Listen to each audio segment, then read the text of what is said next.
Like, I believe it was last week, fourth week, and I was going to all these houses. I don't remember which town, but like every house I was going to was like rejections and rejections and empty rejection. I was like, you know what, like this is not funny anymore.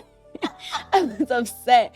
And like I was just like, you know what, God, like this isn't about me, this is about you. So like I believe it was a day before I was reading that quote, and it was like the Savior longs, to give us a greater blessing, and like he delays the answer to our request that he may show us the evil of our own hearts, things like that. And so I was like, maybe like the reason why I'm seeking God is for my own selfish wants and things like that. And so I stopped for a second and I prayed, and I was like, God, like allow someone to be blessed by me going to their house. Like allow me to do something, not because I want, like, for me to reach my book goal, or like for me to earn money while I'm out here, but like allow it to be an experience that's truly gonna bless someone, and it's not just for my own selfish wants, right? So it was almost time for lunch pickup, I think. And at my last house, I went to the door, and I'm one that looks at appearances as something I had to work on. So I prayed about that as well. And I looked at this lady. I knocked on her door, and she came out and her hands were wet, and she was like, what's up? Like, I'm cooking dinner right now. And I was like, oh my goodness, I can't bother her. I was going into marshmallow mode.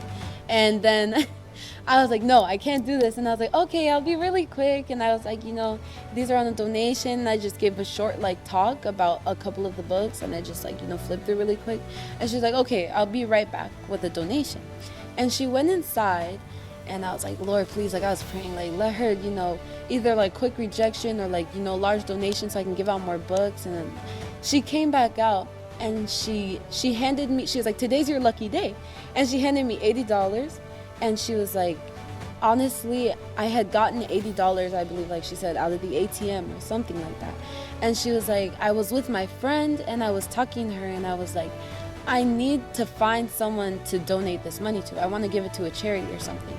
And her friend was like, yeah, well, like, there's lots of places you can go online and like share the money, send it, do a subscription every month, like give money. And she's like, no, I don't want to do that. Like, I want somebody to come to me and get the money from me, right?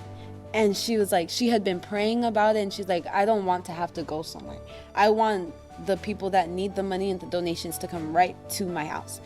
And I came to her house and I knocked on that door, and she's like, honestly, like me being there and coming was an answer to her prayers, because she was seriously stressing, like, what am I gonna do with this money in my bag, And there was actually someone earlier that week that she was like, he came and asked for money from her, and she's like, I don't feel comfortable having, like, you coming here. And then after a while she felt bad, but she's like, this is God, like there's someone else that I need to give this money to.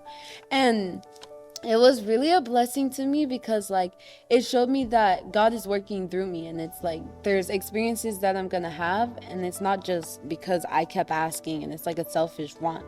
Like this woman was blessed because she was able to give money to like someone who needed it, and I was able to give her a set because she had given a large enough donation. And like I was like, this book is called Promise of Peace, and she was like, I love it. And I was like, she's like, I love it. And I was like, oh wait. And so it got me excited, because I was like, to see her so happy to get the books. And like it was just like a powerful experience. We also prayed before I left, and like honestly, I didn't really expect something like that to happen, but it definitely was a powerful experience, and I really, really appreciated it.